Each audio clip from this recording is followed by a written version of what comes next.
Hello and welcome back to Edify concept. इस video में हम बात करेंगे कुछ ऐसी टिप्स और स्ट्रैटेजीज के बारे में जिसको फॉलो करके आप अपनी इंग्लिश लैंग्वेज के एग्जाम में एक अच्छा स्कोर ला सकते हो। तो वीडियो को लास्ट तक देखना क्योंकि बहुत इंपॉर्टेंट होने वाली है। तो सबसे पहले हम ब्रीफ में आपका पेपर पैटर्न देख लेते हैं इंग्लिश लैंग्वेज के लिए।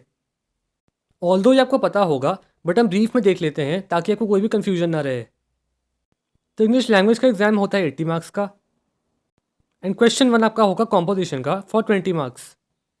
इसमें आपको 5 में से एक ऐसे करना है और इस तरह के टॉपिक्स आपके पास आएंगे एस्से में जिनमें से आपको कोई एक करना है।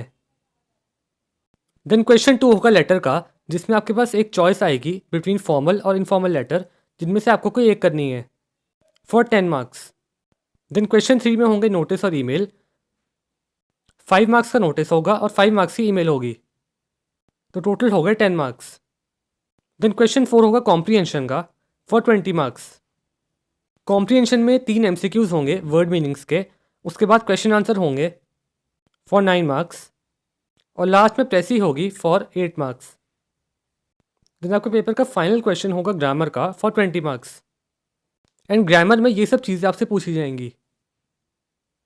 तो ये ब्रीफ में हो गया आपका पेपर पैटर्न। आई होप अब आपको अपने पेपर पैटर्न में कोई भी कन्फ्यूजन नहीं होगा। नेक्स्ट ये है आपका लेटर का official format by the CISC council और यही फॉर्मेट आपको अपने पेपर में फॉलो करना है। तो मैं एक बार जल्दी से इस PDF को स्क्रॉल कर देता हूँ। अगर आपको लेटर में अभी तक कोई भी कन्फ्यूजन था तो वो क्लियर हो जाएगा बिकॉज आपको यही फॉर्मेट फॉलो करना है।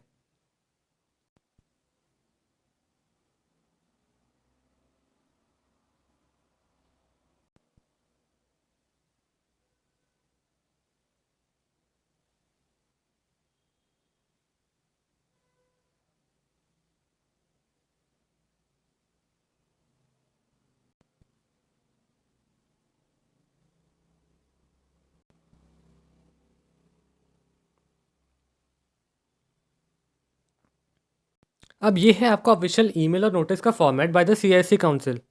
अगेन ये ऑफिशियल फॉर्मेट है और यही फॉर्मेट आपको अपने एग्जाम में फॉलो करना है। तो अगर आपको इनके फॉर्मेट में कोई भी कन्फ्यूजन था तो मैं अभी इस PDF को स्क्रॉल करूँगा, आप फॉर्मेट को देख लो।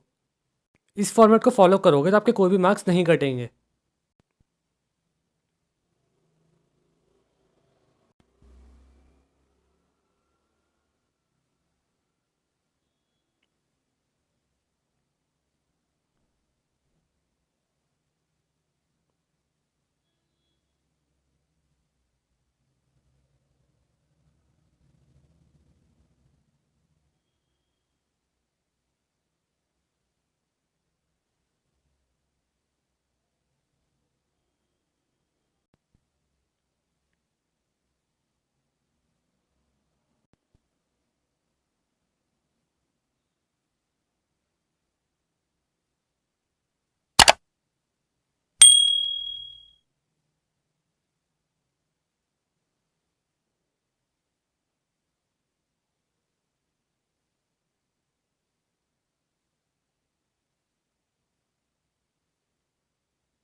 अब नेक्स्ट हम बात करेंगे एक बहुत ही इंपॉर्टेंट चीज़ की और वो है टाइम मैनेजमेंट स्ट्रैटेजी। इनफैक्ट मैं ये कहूँगा कि ये इस वीडियो का सबसे मोस्ट इंपॉर्टेंट पार्ट है बिकॉज अगर आपने अपने टाइम को सही से मैनेज नहीं किया तो या तो आपके पास पेपर के एंड में रिवीजन के लिए टाइम नहीं बचेगा या फिर आपका पेपर टाइम पर कंप्लीट ही नहीं हो पाएगा।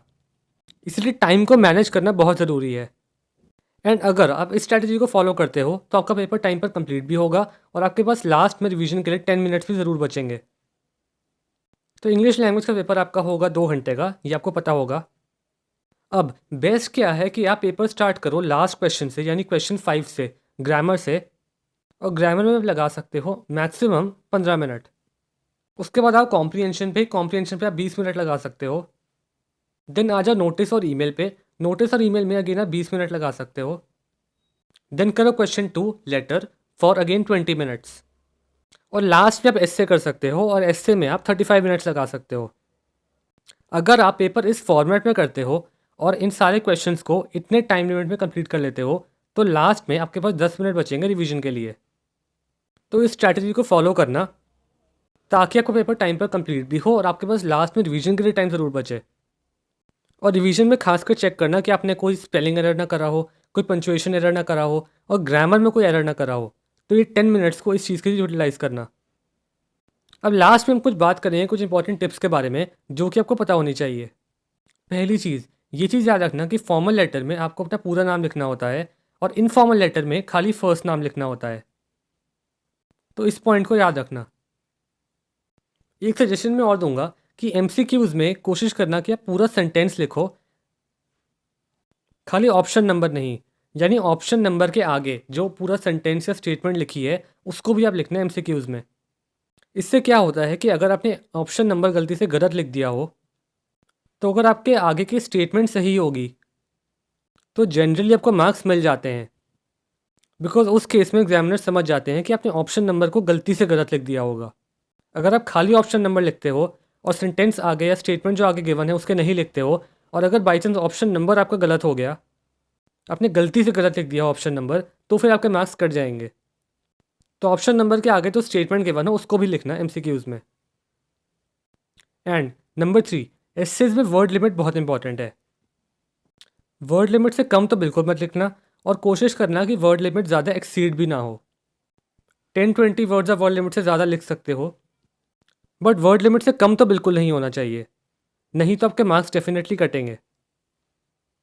देन ये भी याद रखना कि आर्गुमेंटेटिव एसे दोनों स्टैंड नहीं ले सकते, या तो आपको फॉर में लिखना है या आपको अगेंस्ट में लिखना है। आप दोनों स्टैंड नहीं ले सकते आर्गुमेंटेटिव एसे में। तो ये गलती बिल्कुल मत करना अगर आप आर्गुमेंटेटिव एसे अटेम्प्ट कर रहे हो। लास्ट क्वेश्चन जो बहुत बच्चों का होता है कि क्या आपकी हैंड राइटिंग मैटर करती है। तो देखो, हैंड राइटिंग के कोई एक्स्ट्रा मार्क्स तो नहीं होते। ऐसा नहीं होगा कि आपकी हैंड राइटिंग अगर बहुत अच्छी है तो आपको कोई एक्स्ट्रा मार्क्स मिलेंगे, और ऐसा भी नहीं होगा कि अगर आपकी हैंड राइटिंग ख़राब है तो आपके मार्क्स कटेंगे। हैंड राइटिंग की वजह से आपके मार्क्स सिर्फ तभी कट सकते हैं अगर आपकी हैंड राइटिंग रीडेबल ना हो। यानी अगर आपकी हैंड राइटिंग ख़राब भी है लेकिन अगर वो समझ में आ रही है तो फिर आपका कोई भी मार्क्स नहीं कटेगा। लेकिन अगर आपकी हैंड राइटिंग समझ में नहीं आ रही है तो डेफिनेटली आपके मार्क्स कट सकते हैं। तो आपको बस ये इंश्योर करना है कि आपकी हैंड राइटिंग रीडेबल हो, ईजिली समझ में आ रही हो।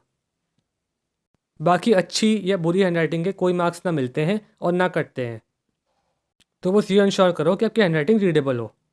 तो इन सारे टिप्स को ध्यान में रखना, ये सारी बहुत इंपॉर्टेंट है।